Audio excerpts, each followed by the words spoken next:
Hey everybody, welcome to Screen Crush. I'm Ryan Airy. Game of Thrones Season 8 is just around the corner, and to help you prepare, we have a recap of everything you'll need to know before the series wraps up. And I gotta warn you, big spoilers are ahead for just about everything that's happened in Game of Thrones.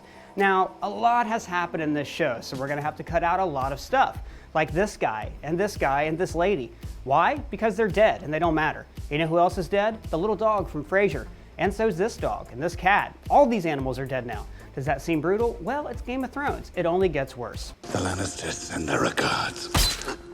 So Game of Thrones mostly takes place on an island called Westeros. Thousands of years ago, the island was filled with magical beings called the Children of the Forest. But then humans showed up and started a ferngully all over the place, chopping down the children's magic trees like Captain Planet villains. So the children cast a spell on a guy, turning him into a super powerful ice zombie called the Night's King. His only mission? Destroy all humans. The Night's King can turn living humans into magical beings called White Walkers, and all of the White Walkers can raise humans from the dead to create ice zombies. The White Walkers turned against the Children of the Forest and fought a years-long battle called the Long Night. Now, there's a few rules for fighting the ice zombies. Whites, the normal zombies, can only be killed with fire, but the White Walkers are so damn cold you can't burn them, so they can only die when you stab them with obsidian, or it's also called dragon glass, or these special swords made from Valyrian steel. There's only a few of these Valyrian blades out there. No one's made of Valyrian steel swords since the Doom of Valyria. So pay close attention when they come up. Anyways, back to the Long Night. The humans rallied, beat up the White Walkers, and then put up a big wall made of magic ice to keep them trapped in the north. Then the Night's Watch was formed to guard the wall in case the zombies ever showed up again. But over thousands of years, people believed the White Walkers were a myth. The Night's Watch protects the realm. Yes. Against grumpkins and snocks. So the Night's Watch became more like a border control, keeping out the regular humans trapped north of the wall. So over the next thousands of years, the humans flourished and established great houses. There's only 3 of these houses that really matter. There's the Starks, who live in the north and built the wall to begin with. And according to legend, it was the Starks who defeated the White Walkers at their castle, Winterfell. And it's so named because it's the place where winter fell. Then there's the Lannisters, who were power-hungry and Scrooge McDuck rich. And finally, the Targaryens, who conquered the 7 kingdoms with fire-breathing dragons. A few hundred years later, the dragons have all died out, and the Targaryen dynasty is overthrown by this man, who I will henceforth call the Redneck King. Because he drinks, he swears, and he loves hunting. I'm trying to get you to run my kingdom while I eat, drink, and haul my way to an early grave. So the Targaryen prince kidnaps the Redneck King's fiancée, Lyanna. Afterwards, every Targaryen is killed except for Daenerys, who's hiding out in Magic Asia and wants to take back her family's throne. And I will take what is mine. With fire and blood, I will take it. The Redneck King's best friend, Ned Stark, is Lyanna's brother, and he's with her when she dies. During the war, Ned has an illegitimate son, and he names him Jon Snow, and he raises Jon amongst his larger family of legitimate children, and for a while the kingdom's at peace. Jon grows up and joins the Night's Watch, which at this point is mostly filled with criminals and other rejects from society. Kind of like the island of misfit toys, but much less frightening. Like I said before, they're trying to keep all the humans north of the wall, and they call these humans the wildlings. And mostly the wildlings just want to get back to the warm side of the wall because they know the White Walkers are coming. When it's time, I'm going to light the biggest fire the North has ever seen. Redneck King enters an arranged marriage with the Lannister named Cersei. She's got 2 brothers, Tyrion, a super smart, kind-hearted, horny dwarf who has all the best lines. We've got brave men knocking at our door. Let's go kill them. All dwarves are bastards in their father's eyes. That's what I do. I drink and I know things. And Jaime, who she secretly screws. Years earlier, Jaime killed the old Targaryen king, earning him the nickname Kingslayer. Cersei and Jaime have 3 kids, but everybody thinks the 3 kids belong to Redneck King. Ned finds out about their twincest, but Redneck King is killed by a boar and Ned is executed for treason. Over the next few years, Cersei's kids take turns dying until there's no one left to be in charge, so she becomes Queen of Westeros. Meanwhile, Ned's entire family is either murdered or goes into exile. So here we go with a roll call of all the living Starks. Ned's son Bran accidentally catches the twins bumping uglies, and Jaime shoves him off a tower. Things I do for love.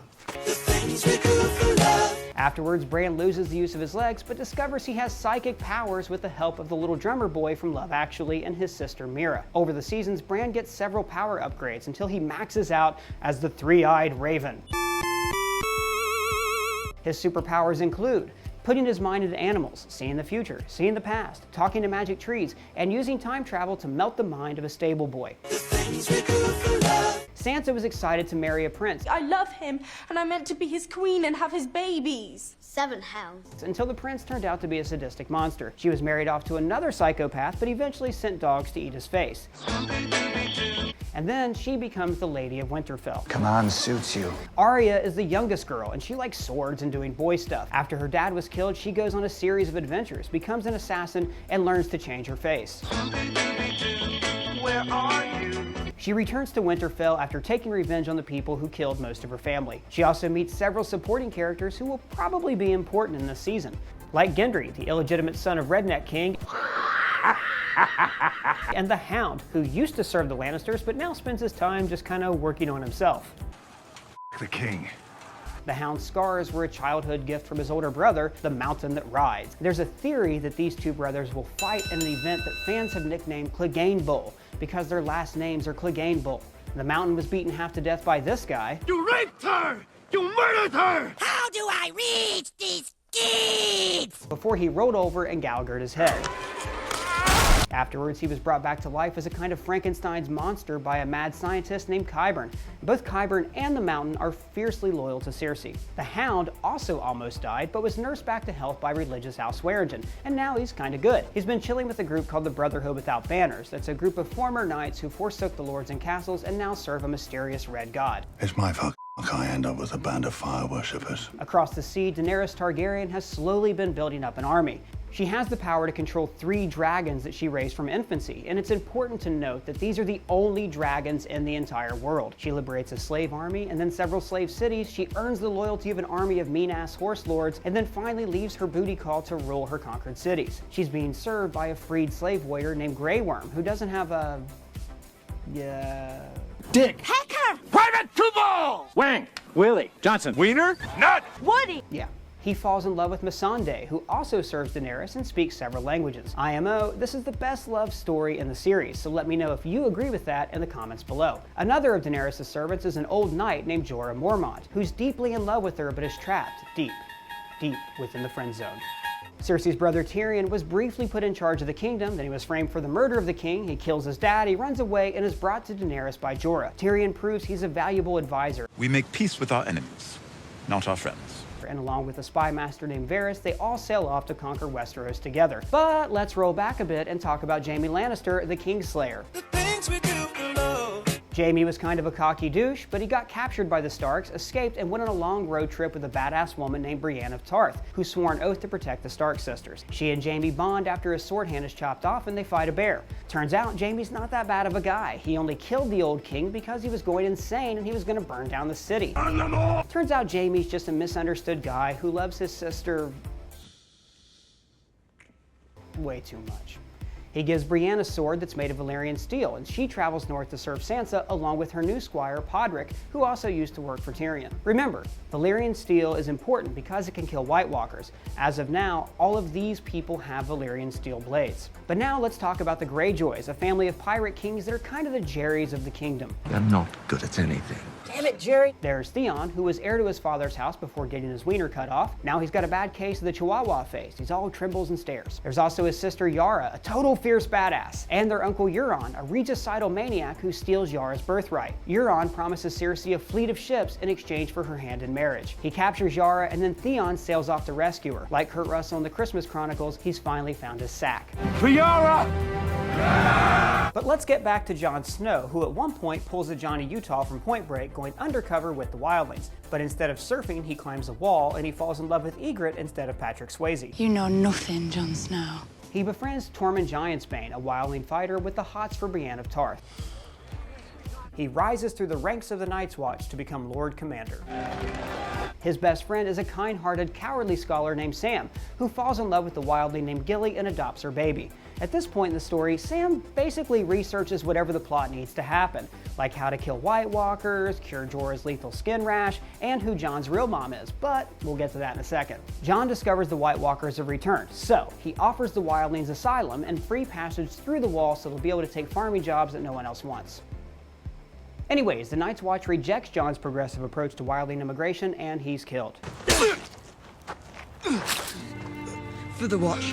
But then enter Davos, former servant of the Fat King's dead brother. Davos wants to raise Jon from the dead and seeks the help of Melisandre, The night is dark and full of terrors. a magical, red god-worshipping priestess who's in a bit of a rut. Her self-confidence took a blow when it turned out she burned a child alive for no reason. Melisandre is obsessed with the prophecy of Azor Ahai, the prince who was promised, who will bring an end to the long night. In the ancient books it's written that a warrior will draw a burning sword from the fire. And that's kind of a fancy way of saying someone who's really good at killing zombies. After she successfully raises Jon from the dead, she thinks that he, or Daenerys, or both of them, or maybe even all these guys, might be Azor Ahai. Jon retakes Winterfell from some bad guys, and then he leaves, asking Daenerys for help fighting the zombies. Sansa's left in charge while Bran and Arya return home for a happy Stark reunion. So Bran basically knows everything, and Sam's been studying a whole bunch of genealogy, and they have a chat, and they work out that Jon is actually the son of Ned's sister Lyanna and her true husband, Rhaegar Targaryen. He's Daenerys' brother. Rhaegar didn't kidnap my aunt or rape her. He loved her. This means that not only is Jon the heir to the kingdom, but he also boned his aunt. But nobody else knows that yet, except for one other person who knows this secret, Ned's old friend, Howland Reed, who's the father of the little drummer boy from Love Actually and Bran's friend Mira. We haven't really seen Howland Reed in the show yet, but chances are he's gonna pop up in this season. Daenerys goes to war with Cersei, she burns the hell out of her army, but then she promises Jon she'll hold off so they can defeat the White Walkers together. Jon and some of his friends capture a zombie to convince Cersei that White Walkers are real, but unfortunately one of Dany's dragons is killed in the fight. Later, the Night's King lays hands on the beast and gives it ice powers. They hauled the dragon out of the ice with giant toe chains. And yes, White Walkers, like rednecks, always carry giant toe chains. Anyways, they show the zombie to Cersei and she promises to help, then secretly refuses to help. Say whatever I need to say to ensure the survival of our house. So Jaime heads north alone to stop the army of the dead. Cersei's secret plan is to let the people in the north die fighting zombies while she replaces her barbecue troops with a mercenary army called the Golden Company. Tyrion also makes some kind of special secret deal with her, but we don't find out what that is yet. So that's where we left everyone. Tyrion, Bran, and Sam all know secrets, Jon pledges loyalty to Daenerys, and every main character with a Valyrian blade is heading to Winterfell. And in the final scene, the Night's King pulls a Reagan. Tear down this wall. And his army of the dead is unleashed on the whole of Westeros. All right, everybody, that's basically what's happened in Game of Thrones up to this point. If I've left something out that should have been left in, please let me know in the comments below. For Screen Crush, I'm Ryan Airy.